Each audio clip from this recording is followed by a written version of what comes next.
নমস্কার বন্ধুরা, এক্সপ্লোরার সৈকত অফিসিয়াল চ্যানেলে সকলকে স্বাগতম।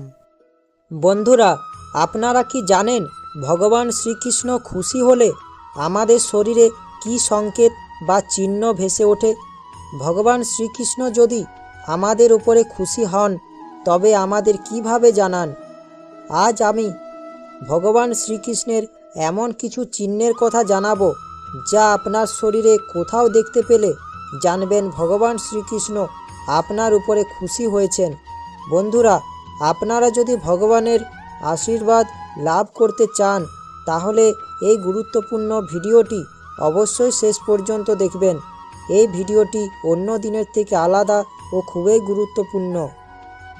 বন্ধুরা, এই চিহ্নগুলি যখন ভগবান শ্রীকৃষ্ণ খুশি হন তখন এই ভক্তের শরীরের মধ্যে দেখা যায়। অনেক মানুষে আছেন যারা এই চিহ্নগুলি নিজেদের শরীরে লক্ষ্য করতে পারেন, আবার অনেক মানুষে আছেন যারা এই চিহ্নগুলি বুঝতেই পারেন না যে এই চিহ্নগুলি ভগবান শ্রীকৃষ্ণ তাদের উপরে খুশি হয়ে এই চিহ্নগুলি দিয়েছেন। তাই এই ভিডিওতে এমন কয়েকগুলি বিশেষ চিহ্নের কথা বলবো, তা যদি আপনার নিজের মধ্যে দেখতে পান বা আপনার কোনো আপনজনের শরীরে দেখতে পান তাহলে জানবেন ভগবান শ্রীকৃষ্ণ আপনার প্রতি বা আপনার আপনজনের প্রতি খুব খুশি হয়েছেন বা খুশি হয়ে তার উপরে কৃপা করেছেন। বন্ধুরা, আমরা সকলেই ভগবানের পুজো করি এবং ভগবানের কৃপা পাওয়ার চেষ্টা করি। অনেক দিন পুজো করার পর বা প্রার্থনা করার পর ভগবান যখন তার ভক্তের প্রতি কৃপা করে তখনই ভক্তের শরীরের মধ্যে এই চিহ্নগুলি দিয়ে বোঝানোর চেষ্টা করেন যে তার প্রতি ভগবান প্রসন্ন হয়েছেন। তাকে বোঝান যে তার মধ্যে এক শক্তি আছে, সে সাধারণ মানুষ নন, সে ভগবানের আশীর্বাদ ধন্য। বন্ধুরা, যে চিহ্নগুলির কথা বলবো তার মধ্যে প্রথম চিহ্নটি হলো আপনার চোখের আকার পরিবর্তন হতে শুরু করবে। আপনারা যদি কোনো দিব্য পুরুষের চোখের দিকে তাকান তাহলে তার চোখে এক আকর্ষণ দেখতে পাবেন। আমাদের শাস্ত্রে বলা হয়েছে যে যদি কোনো মানুষ ভগবানের পুজো ধ্যান জপ করে তাহলে ধীরে ধীরে তার চোখের আকার পরিবর্তন হয়ে যায় এবং ধীরে ধীরে তার চোখে এক সুন্দর আকর্ষণ সৃষ্টি হয় এবং তার চোখ দেখলেই সকলে মুগ্ধ হয়ে যায়।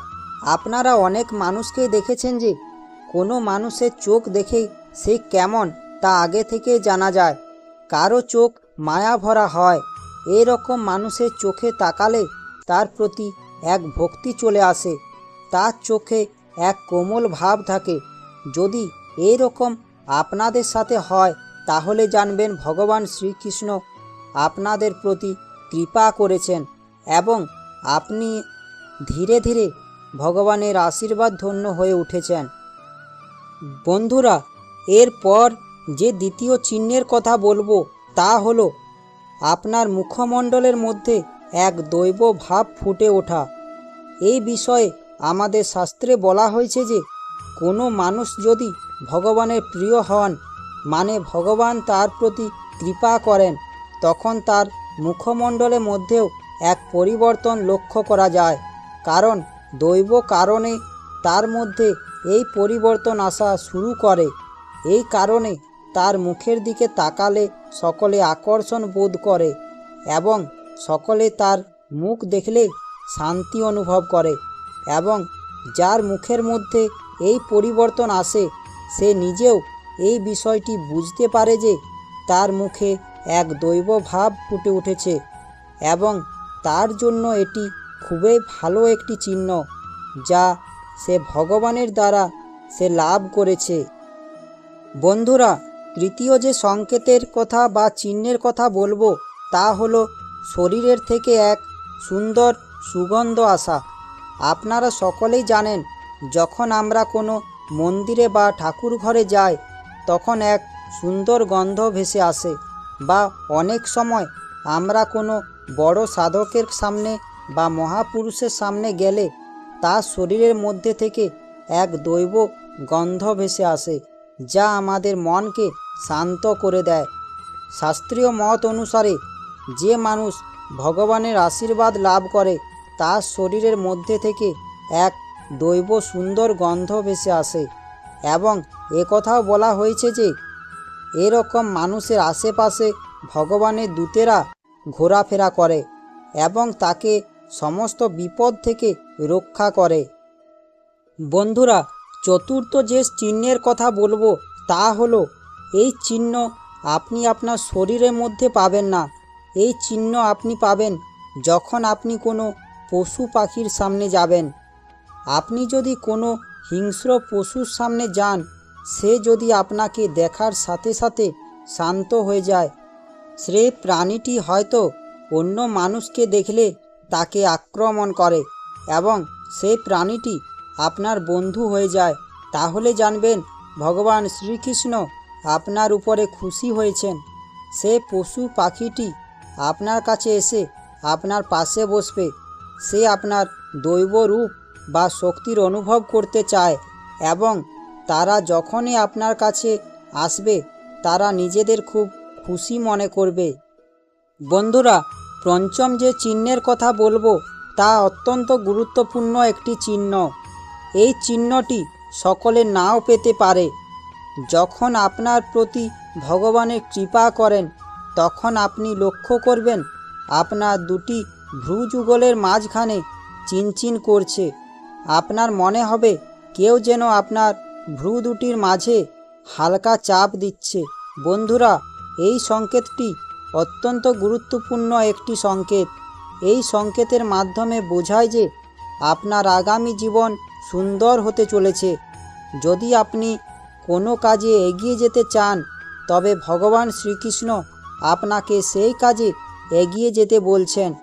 এই সংকেতের মাধ্যমে এই বলে যে আপনার তৃতীয় চোখ খুলতে চলেছে। আপনি যদি এই সংকেত পান তাহলে জানবেন আপনাকে ভগবান সব সময় দেখছেন। বন্ধুরা, এরপর বলবো ভগবান শ্রীকৃষ্ণের শরীরের কয়েকটি চিহ্ন। বিশ্বাস করা হয় যে ভগবান শ্রীকৃষ্ণের শরীরে কিছু বিশেষ চিহ্ন ছিল যেগুলিকে অত্যন্ত শুভ বলে মনে করা হয়। এই ধরনের চিহ্ন যদি একজন ব্যক্তির শরীরে থাকে তবে তিনি অবশ্যই বিশ্বের সবচেয়ে সুখী, সুস্থ এবং ধনী মানুষ হতে পারেন। দেখুন তো বন্ধুরা, এই চিহ্নগুলি আপনার শরীরে কোথাও রয়েছে কিনা। প্রথম হলো অর্ধচন্দ্র। কথিত আছে শ্রীকৃষ্ণের পায়ের তলায় অর্ধচন্দ্রের চিহ্ন ছিল। এই অর্ধচন্দ্রও ভগবান শিবের মাথায় সজ্জিত ছিল। কথিত আছে যদি কোনো মানুষের শরীরে এই অর্ধচন্দ্র থাকে তাহলে তারা কেরিয়ারের দিক থেকে চূড়ান্ত সাফল্যে পৌঁছায়। বন্ধুরা, এরপর যে চিহ্নর কথা বলবো তা হলো শঙ্খ। শ্রীকৃষ্ণের পায়ের তলায় শঙ্খের মতো একটি চিহ্ন ছিল। ভগবান বিষ্ণু এক হাতে একটি শঙ্খ ধারণ করেছিলেন, যার শব্দ অন্তরের আত্মা ও চেতনাকে জাগ্রত করে। যদি শরীরের মধ্যে এই চিহ্ন ফুটে ওঠে তাহলে তা শুভ বলে মনে করা হয়। শরীরে একটি শঙ্খের মতো চিহ্নকে জীবনে সাফল্য এবং সুখ এবং শান্তির প্রতীক হিসাবে বিবেচনা করে। পরের চিহ্নটি হলো মাছের মতো চিহ্ন। শ্রীকৃষ্ণের হাতের তালুতে ও পায়ে মাছের মতো চিহ্ন ছিল। হিন্দু ধর্মে মাছকে ভগবান বিষ্ণুর অবতার হিসাবে বিবেচনা করা হয়। কথিত আছে যে শরীরের এই চিহ্নটি প্রতিপত্তির প্রতীক। এই চিহ্নগুলি যদি আপনার শরীরের মধ্যে থাকে তাহলে আপনি ভগবানের খুবই প্রিয়। বন্ধুরা, এরপর যে চিহ্নের কথা বলবো তা হলো তীর চিহ্ন। পায়ে তীর চিহ্নের মতো একটি চিহ্ন থাকা খুবই শুভ বলে মনে করা হয়। এই ধরনের মানুষরা জীবনে অনেক সংগ্রাম করে জয়ী হয়। যদি এই চিহ্নগুলি শরীরের নিচের অংশে থাকে তবে এই জাতীয় ব্যক্তিরা দুর্দান্ত কৃতিত্ব অর্জন করেন। এরপর যে চিহ্নের কথা বলবো তা হলো হাতে তিল থাকা। যদি কোনো ব্যক্তির হাতে তিল থাকে তবে এমন ব্যক্তিকে সাধারণ হিসাবে বিবেচনা করে ভুল করবেন না। এই ধরনের লোকেরা খুবই পরিশ্রমী এবং নম্র প্রকৃতির হয়। তাদের দাম্পত্য জীবনও খুবই সুখের হয়। বন্ধুরা, এরপর যে চিহ্নের কথা বলবো তা অত্যন্ত গুরুত্বপূর্ণ। যদি কোনো ব্যক্তির বাম হাতের পাশে তিল থাকে তবে সে জাতীয় লোকেরা জীবনে দুর্দান্ত সাফল্য অর্জন করে, কিন্তু অনেক সংগ্রামের পর। একই সময়ে ডান হাতের পাশে তিল বা আঁচিলে অর্থ হলো সেই ব্যক্তিকে খুব সতর্কতা অবলম্বন করতে হবে, এবং যাদের কানে তিল থাকে তারা খুব ভাগ্যবান বলে মনে করা হয়। কথিত আছে যে যাদের কানে তিল থাকে তারা জীবনের সব কিছুই বিনা সংগ্রামে পেয়ে যায়। এই চিহ্নগুলো আপনাদের অনেকের মধ্যেই থেকে থাকবে। আশা করি ভগবানের এই সংকেতগুলো শুনে আপনাদের ভালো লাগবে। ভগবানের এই সংকেতগুলি দেখে ও শুনে ভালো লাগলে আমার চ্যানেলটা সাবস্ক্রাইব ও লাইক করার অনুরোধ রইল। ভগবানের এই সংকেতটি সকলের কাছে পৌঁছেও দেওয়ার অনুরোধ রইল। ধন্যবাদ।